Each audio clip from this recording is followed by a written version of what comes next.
Everything was quiet. The wind was still, and the sun was just starting to set over the horizon. Before me stretched vast fields of wheat, overgrown and beset by all manner of pests. Not long ago, this farm had been thriving, but now it was abandoned. As for why, well, that would depend on who you asked.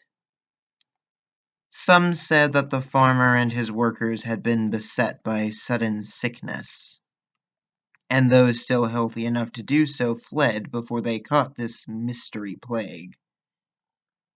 Others claimed the farmer had gone mad and killed all of his workers, then himself. Some even say that their bodies were still out there, hidden amidst the rows of towering wheat. One story, however, claimed that a monster stalked these fields, devouring anyone who dared cross its territory and leaving not a trace in its wake. Of course, the most prominent explanation was that rogue mages had put a curse upon this land.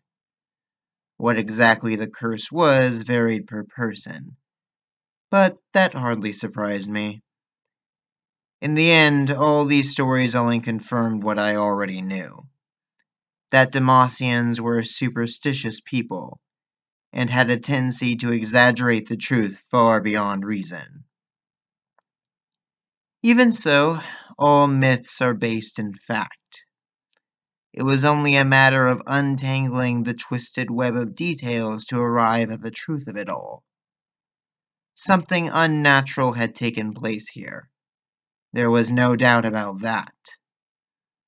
In time, people would doubtless overcome their fears, move back in, and reclaim this land.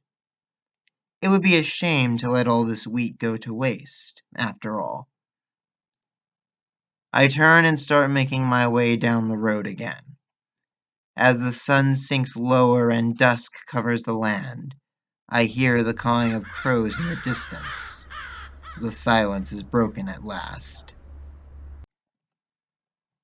A heavy fog rolls over the cemetery as I move between the headstones. So many of the names have become nearly illegible. That's hardly surprising to me. The crypt keeper had perished some time ago, becoming yet another corpse buried beneath the ground. I found it strange that no one had ever taken their place. Then again, maybe it wasn't that strange. There were stories abound about this place, of people visiting their buried loved ones after dark, only to mysteriously vanish. Some claimed to have witnessed an ominous green glow moving between the headstones after dusk, while others swore that they could hear the sounds of chains rattling. I peer through the fog as best I can, but I see no glow. I listen, but I hear no chains. There is no one here but me. I continue on my way until I'm back at the cemetery's entrance. The dead are quiet here, and yet I wonder if they are truly at peace. The forest trail was soaked from recent rain. Behind me, the town of Fossbarrow slumbered peacefully. Not too long ago, that couldn't have been more different. Or so I hear. Stories abound of the town's people suffering from horrific nightmares. Some were even said to have perished in their sleep. Like most disasters in Demacia, the incident was chalked up to the doing of malicious mages. The undergrowth grows thicker as I near my destination. Something about the trees here felt different. Their bark was lifeless, and their branches were twisted in such a way that they almost seemed to be reaching out towards me. I put such thoughts aside as I finally reached the old monument built in honor of the town's founder, Fossian Crown Guard. I inspect the entrance to the tomb. Though it was difficult to tell at a glance, something was most definitely missing. A mural depicted carvings of a great struggle between a man and a monster, ending with their mutual entombment beneath the earth. The man perished, but the monster, well, monsters don't die so easily. I turn again and begin walking back toward town. People say the crisis in Fossbarrow had been averted, but had it not simply been diverted elsewhere? The city of Havenfall was naught but ruins. The black mist had wrought havoc across Demacia, but nowhere had suffered greater losses than this coastal town. Not a soul had survived the undead onslaught, and now the whole place had been utterly abandoned. Windows were smashed, stalls were overturned, and nature was slowly starting to reclaim what the people had left behind.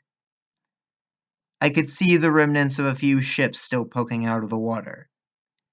How many had died trying to flee to the safety of the harbor? Of course, those who perished in the black mist were not truly dead. They would be dragged back across the sea to those accursed isles, made to join the ranks of the unliving. And yet, through it all, there was no doubt that the soldiers of Demacia fought boldly until the end. The knights of this land were devoted to a fault, fighting bravely even in the face of impossible odds. Sometimes that nigh unbreakable will managed to work in their favor, but here it had only spelt their doom. Of course, it was likely that at least some had forsaken their duty and tried to flee, though the end result was the same. Not even the fastest steed could have hoped to outrun the inevitable. I stare down at the kingdom of Demacia from atop a frosty ledge. So much suffering, so many tragedies, and yet somehow the nation still stood. From this view, gazing upon their pristine white walls, one could never guess the depths of the darkness brewing just below the surface, least of all the Demacians themselves. The darkness was there, though, and it was stirring. What form would it take next, I wondered. I could hardly wait to find out.